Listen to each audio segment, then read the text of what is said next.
유대인들이 사도들의 설교를 듣고 3,000명, 5,000명이 예수님을 하나님의 아들로 믿고 예배하기 시작했다. 그들 중에 몇몇은 수일 전에 법정에 동원되어 목에 핏대를 세워가며 예수를 죽여라라고 외쳤던 이들도 있었을 것이다. 어떻게 그런 사람이 예수님을 하나님의 아들로 믿을 수 있게 되었을까? 예수님을 신성 모독의 중죄를 지었기에 죽어 마땅하다고 생각했다.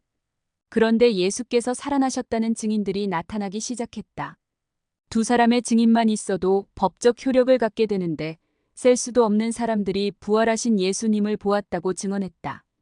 게다가 사도들과 신실한 사람들을 통해서 이적들도 나타나기 시작했다. 하나님이 종들을 택하셔서 당신의 메시지를 주실 때에 세상 사람들이 그가 하나님의 사람인 것을 깨닫게 하도록 하기 위해 종종 이적을 행할 수 있는 능력을 허락하셨다. 이런 것들은 예수님의 부활이 사실임을 강력하게 증거해 주었다.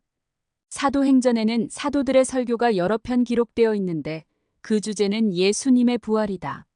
우리는 예수 다시 사셨네롬 834살 전 414딤 후 414라고 하지만 사도행전에서는 하나님께서 예수를 살리셨다라고 수동태를 사용한 다행 224, 32, 315, 410, 530, 1040, 1330, 37, 268 같은 의미지만 사도행전이 굳이 그렇게 말한 것은 분명한 이유가 있다.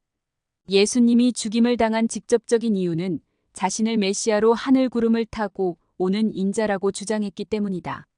지도자들은 그 말씀을 믿을 수 없었고 도리어 터무니없는 말로 하나님의 이름을 모독했다고 판단해서 죽였다. 그런데 하늘의 재판장이신 하나님이 그를 부활시키셨다. 이는 예수님의 모든 말과 행위가 거짓됨이 하나도 없음을 하나님이 친히 선포하신 것이다. 그동안 예수께서 스스로를 하나님과 동일시하셨던 모든 말씀이 진리였음을 하나님이 직접 입증해 주신 것이다.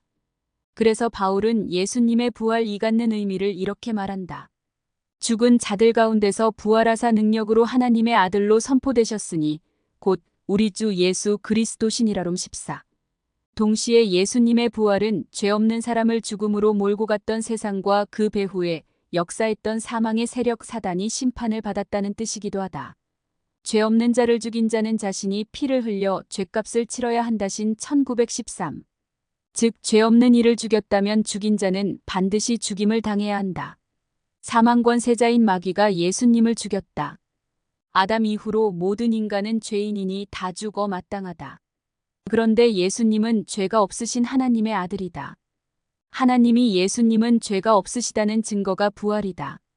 그러니 이제 마귀가 무제한 피를 흘린 죄값을 지불해야 할 판이다. 사망이 사망을 당하게 생겼다. 그래서 이 세상 임금 마귀가 심판을 받았다요. 1611. 악이 악에 의해 정복되었다. 하나님께서 악을 악에게 돌려주셨다. 악은 단 한 분, 유일하게 의로우신 분을 살해하는 최고의 죄를 범하고 말았던 것이다. 이것은 죄를 제거하는 작전이었다. 이보다 더 온전한 승리는 상상조차 할 수 없다. 헨리 블라커, 이벌 언드 더 크로스, 132팀 켈러 고통에 답하다 248. 재인용.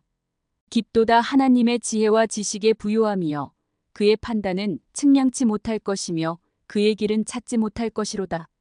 누가 주의 마음을 알았느뇨? 누가 그의 모사가 되었느뇨? 누가 주께 먼저 드려서 갚으심을 받겠느뇨? 의는 만물이 주에게서 나오고 주로 말미암고 주에게로 돌아감이라 영광이 그에게 세세에 있으리로다. 아멘놈 11만 3336